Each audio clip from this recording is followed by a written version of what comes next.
how to disable Microsoft Edge Web View. Open up your computer search for services. Click on services here. Now you want to click on any service, type M, so you find Microsoft Edge. So we have 3 services here. Right click, go to properties, startup type, you want to change it to disabled, apply, OK.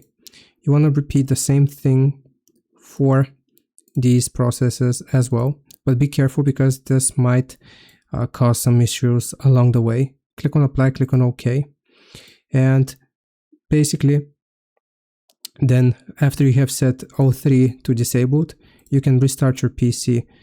If you're experiencing any issues, you want to go to services again and right click properties, and this time you will change this to automatic and click on apply, click on OK, and do the same for all 3 processes. Hope this video helps you out. Leave a like and sub. I'll see you next time.